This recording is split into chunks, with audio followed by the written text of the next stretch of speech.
Hello friends, आप सभी का वेलकम है। टुडे हम जो पॉलिटी की हमने एक सीरीज़ कंटिन्यू की थी, उससे हम नेक्स्ट लेक्चर की तरफ बढ़ रहे हैं।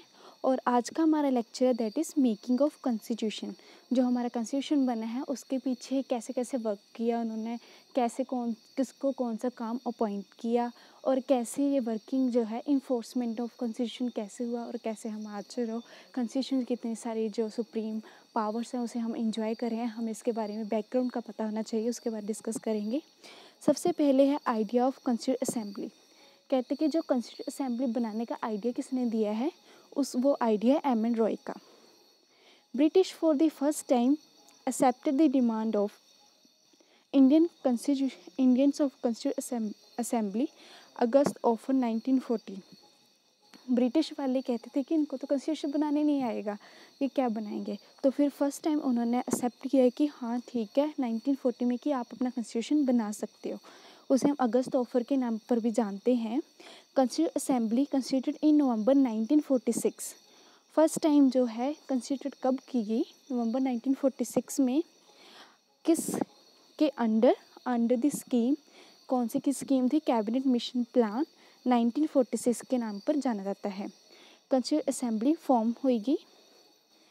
Congress accepted 2 nation state in constituent assembly. Congress ने एक्सेप्ट कर लिया कि हाँ भाई 2 नेशन स्टेट होगी। टोटल मेंबर्स कितने होंगे इसमें, 389। और इसकी डिस्ट्रीब्यूशन कैसे होगी, इसमें से 296 ब्रिटिशर होंगे और 93 प्रिंसली स्टेट्स होंगे जो नॉमिनेटेड हैं। जो 296 ब्रिटिशर हैं उनमें से 296 जो होंगे, सॉरी मैंने 296 नहीं लिख दिया है, 292 आएगा, वो ब्रिटिश स्टेट से होंगे। और जो 4 होंगे वो चीफ कमिश्नर प्रोविंसेस होंगे। और जो ब्रिटिशर्स जो अपॉइंट किए गए डिसाइडेड अमंग 3 कम्युनिटीज़, मुस्लिम, सिख और सेवरल्स। और जो कम्युनिटीज़ है वही डिसाइड करेंगी। कॉन्स्टिट्यूएंट असेंबली कैसे होगी, पार्शली इलेक्टेड होगी और पार्शली क्या नॉमिनेटेड होगी। और जो वोटिंग होगी, कैसी वोटिंग होगी, मेथड ऑफ प्रोपोर्शनल रिप्रेजेंटेशन होएगा और सिंगल ट्रांसफरेबल वोट होएगी। Election to the constituent assembly held in July August 1946। जो इलेक्शंस हैं इसके रिगार्डिंग, जो हमने कहा ना कि पार्ली नॉमिनेटेड होगी, पार्ली इलेक्टेड होगी। जो इलेक्टेड होगी उसका हमने वे बता दिया, प्रोपोर्शनल रिप्रेजेंटेशन होगी by the single transfer vote. और वो फर्स्ट टाइम इलेक्शन कब हुए हैं, जुलाई अगस्त 1946 में हुए हैं। इंडियन नेशनल कांग्रेस में 20 जो इलेक्शन हुआ है उसने किसने जीता है, जो कांग्रेस की ने 28 सीट्स है, मुस्लिम की 73 और अदर्स की 15 सीट्स थी। 93 अलॉटेड टू प्रिंसली स्टेट्स को अलॉट की गई। महात्मा गांधी और एम.ए. जिन्ना जो हैं वो इस असेंबली में पार्टिसिपेशन उनकी नहीं है। और वर्किंग ऑफ द असेंबली कैसे वर्कआउट किया उन्होंने, जैसे वर्किंग क्या थी असेंबली बनाने में। कॉन्स्टिट्यूएंट असेंबली फर्स्ट मीटिंग कब हुई है, 9 दिसंबर 1946 में। और मुस्लिम लीग तब तक तो पार्टीशन हो चुकी थी, मुस्लिम लीग ने बाइकआउट कर दी कि हम आपके असेंबली में काम नहीं करेंगे। और league attended by the 211 members, सिर्फ इतनी मेंबर्स ने अटेंड की है। डॉक्टर शिचानंद जो थे उनको टेम्परेरी प्रेसिडेंट ऑफ असेंबली बनाया गया उस टाइम पर। वो एक फ्रेंच की एक जो होती है ना, उनकी एक रूल था कि जो सबसे बूढ़ा होगा उसे हम अपना प्रेसिडेंट बनाते हैं, उनको ही फॉलो करते हैं। हमने भी डॉक्टर शिचानंद जो हमारे ओल्डेस्ट पर्सन थे उस टाइम के, उनको हमने बता दिया कि ये हमारे प्रेसिडेंट होंगे, लेकिन ये टेम्परेरी हैं।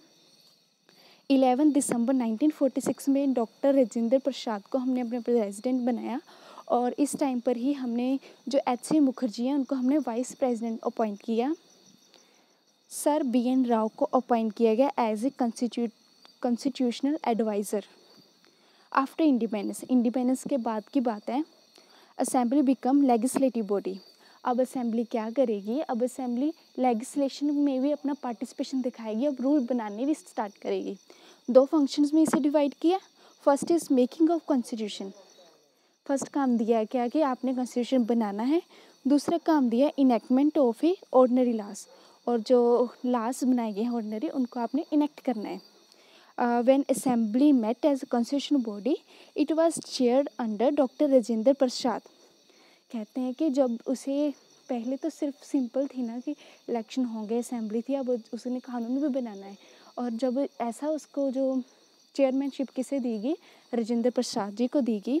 और लेजिस्लेटिव बॉडी है, अगर वो एज ए कॉन्स्टिट्यूशनल बॉडी काम करेगी तो उसे हम राजेंद्र प्रसाद के अंडर आएगी। अगर वो एज ए लेजिस्लेटिव बॉडी काम करेगी तो जीवी मवलेशकर के पास आएगी। पार्टीशन के बाद क्या हुआ, 296 मेंबरशिप को बदलकर 229 होगी अब। और जो प्रिंसली स्टेट्स थी उसकी पार्टिसिपेशन 93 से 70 चली गई। और हमने क्या क्या चीज़ कब कब अडोप्ट की उसके बारे में डाटा है। नेशनल फ्लैग 22 जुलाई 1947 को अडोप्ट किया गया। जो नेशनल एंथम है वो 24 जनवरी 1950 को, और नेशनल सॉन्ग भी इसी दिन ही किया गया 24 जनवरी 1950 को। डॉक्टर राजेंद्र प्रसाद थे, वो हमारे फर्स्ट प्रेसिडेंट अपॉइंट किए गए।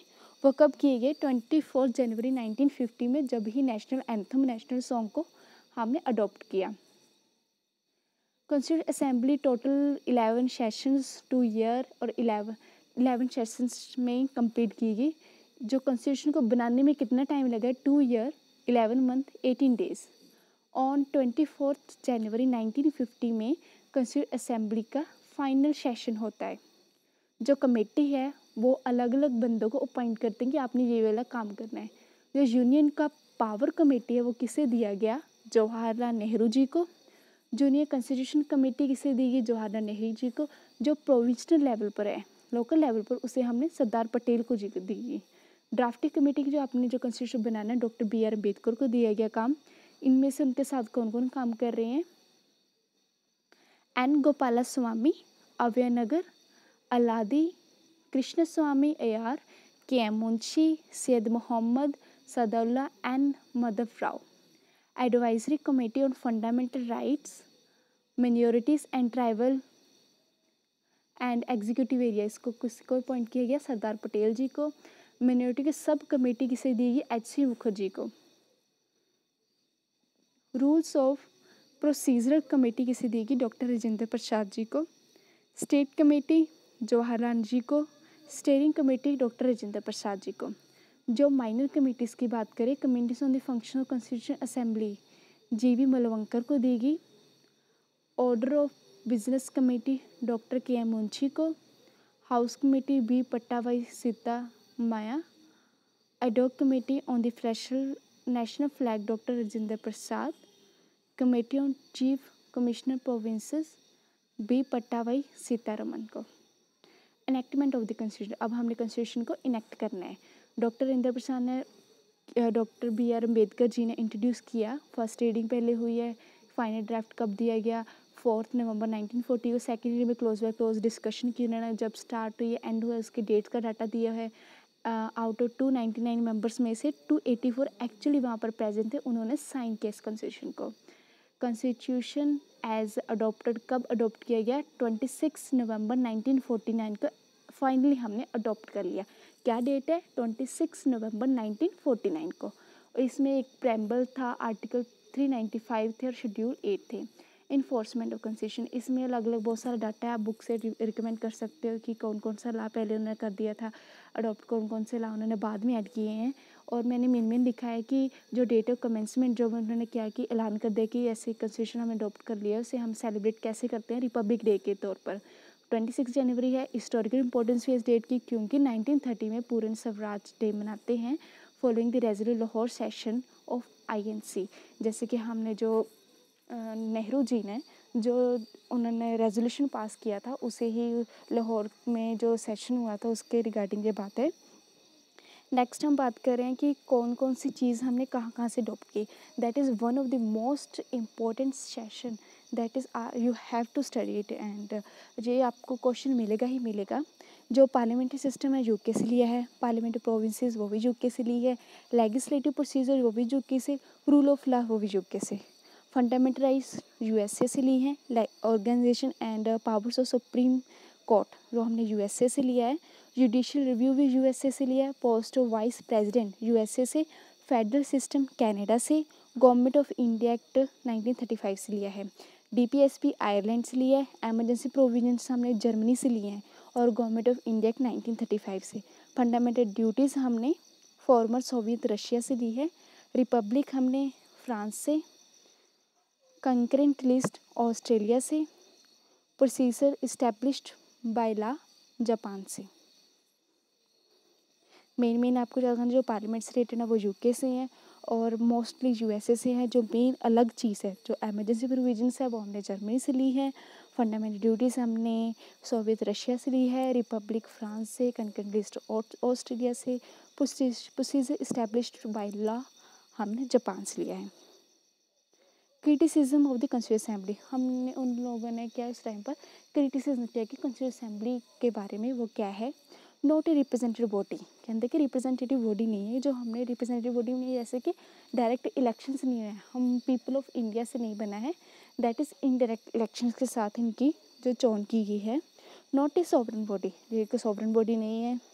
टाइम कंज्यूमिंग, इस कॉन्स्टिट्यूशन बनाने के लिए 2 ईयर 11 डेज 18 डेज लगे हैं, तो 11 मंथ सॉरी। तो इसमें बताया है कि ये बहुत ही लंबा टाइम है किसी कॉन्स्टिट्यूशन को फ्रेम करने में, एक टाइम कंज्यूमिंग प्रोसेस रहा है। डोमिनेटेड बाय कांग्रेस, उस टाइम पर ही कांग्रेस ही एक पार्टी थी जिसने डोमिनेट किया, किसी और पक्ष का पहले तो पक्ष था ही नहीं जो जिसने अपना मुद्दा रखना था, तो इसने क्या कि यही एक ही पार्टी की डोमिनेशन रही है इसमें। और लॉयर पॉलिटिशियन डोमिनेशन, कहते कि ये एक doctor Bhimrao B R Ambedkar जो थे वो एक लॉयर थे और उनको लॉयर जैसे कि लॉयर होते हैं ना, उसको बहुत ही कॉम्प्लेक्स तरीके से उन्होंने बनाया है, लॉज को रखा है। जो एक आम व्यक्ति है उसे रीड आउट, उसे समझना बहुत मुश्किल होता है। डोमिनेटेड बाय हिंदूज, उस टाइम पर हिंदू ही प्रिविलेंट थे, तो इसी कारण जो हिंदूज की डोमिनेशन बताई गई है, इसकी क्रिटिसिज्म है। नेक्स्ट हम लेक्चर नेक्स्ट वीडियो में देखेंगे। आप ऐसे ही देखते रहिए सीरीज़ को। हम जब हमारे जो 6 जो लेक्चर हैं वो हो जाएंगे, जितना भी हमने पूरा का पूरा पढ़ा इसके साथ रिलेटेड MCQs करेंगे। Thank you so much.